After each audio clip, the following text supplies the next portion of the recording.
नमस्कार, स्वागत है आपका हमारे YouTube चैनल आरवीसी क्लासेस पर। आज हम नोबेल पुरस्कार विजेता 2025 के बारे में एक महत्वपूर्ण वीडियो आपके सामने लेकर आए हैं। वीडियो शुरू करने से पहले यदि आप सभी लोग चैनल पर नए हैं तो कृपया चैनल को लाइक और शेयर एंड सब्सक्राइब अवश्य कर लें। आइए शुरू करते हैं अपनी आज की वीडियो।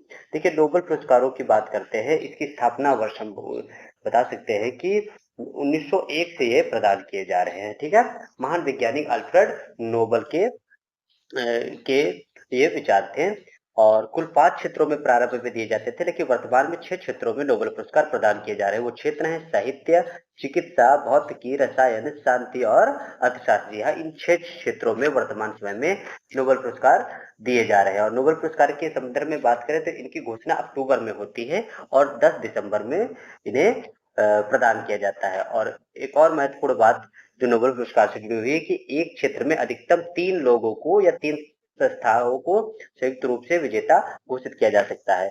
तो आइए शुरू करते हैं अपनी वीडियो।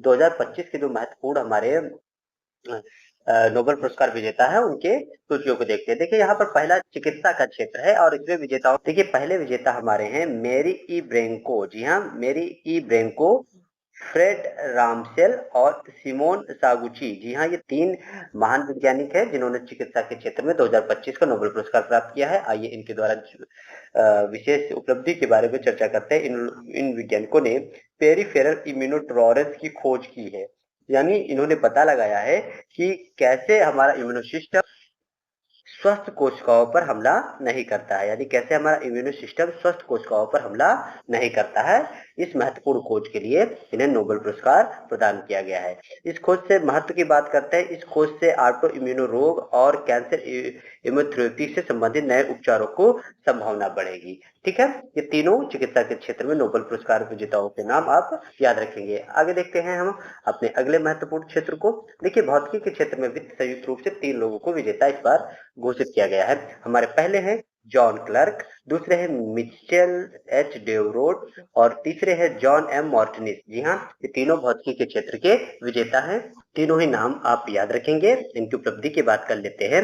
इन्होंने विद्युत सर्किट में माइक्रोस्कोपिक क्वांटम मैकेनिकल टनलिंग और ऊर्जा क्वांटिनाइजेशन की खोज की है, यानी अपनी इस खोज से इन्होंने बताया है कि कैसे छोटे-छोटे क्वांटम प्रभावों को उस स्तर पर दिखाना जहां उन्हें हाथ में लेकर देखा जा सकता है। ठीक है, तो ये एक महत्वपूर्ण खोज है। इस खोज से जो महत्व है उसके संबंध में बात करें तो क्वांटम कंप्यूटिंग और सेंसिंग टेक्नोलॉजी के प्रगति के लिए ये एक ठोस आधार प्रदान करेगा। जी हाँ, भौतिकी के पुरस्कार विजेता 2025 के नाम John Clarke, Michel H Devoret, John M Martinis हैं। ठीक है, आगे चलते हैं अपने अगले महत्वपूर्ण क्षेत्र को देखते हैं। देखिए, रसायन के क्षेत्र में भी संयुक्त रूप से 3 लोगों को विजेता बनाया गया है और इनके नाम हैं ओमार एम यागी, सुसुम कितगावा और रिचर्ड रॉबसन। जी हाँ, ये तीनों ये रसायन क्षेत्र के नोबेल शास्त्री है। और देखिए, इन्होंने ये उपलब्धि की इनकी बात कर लेते हैं। Metal organic framework. जी हाँ, मेटल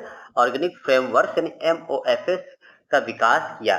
और इनके इस उपलब्धि के बारे में खास बात यह है कि ये एक ऐसी सामग्री है जिसमें धातु, आयन और ऑर्गेनिक अणु जुड़कर ऐसा ढांचा तैयार करते हैं जिसमें गैस, रसायन आदि प्रवेश कर सके या स्टोर किया जा सके। और ये भी एक महत्वपूर्ण खोज है विज्ञान के क्षेत्र में। अगर बात करें इस महत्वपूर्ण खोज के प्रयोजन की तो इससे वातावरणीय समस्याओं जैसे कार्बन डाइऑक्साइड को कैप्चर करना, फॉर एवर केमिकल्स को हटाना, पानी के अशुद्धियों को निकालना आदि सरल हो जाता है। तो रसायन के क्षेत्र के जो नोबेल पुरस्कार विजेता है उनके नाम एक बार आप फिर से देखिए, ओमार एम यागी, सुसुम कितगावा और रिचर्ड रॉबसन। ठीक है, आगे चलते हैं हम अपने अगले महत्वपूर्ण क्षेत्र को देखते हैं। देखिए, साहित्य के क्षेत्र के बारे में बात कर लेते हैं और साहित्य के क्षेत्र में इस 2025 के जो विजेता हैं उनका नाम है लाज़लो क्रॉन्सहॉक्रेई। जी हाँ, ये हंगरी देश से संबंधित है। तो ये साहित्य के क्षेत्र के पुरस्कार विजेता हैं। इनकी उपलब्धि की बात कर लेते हैं।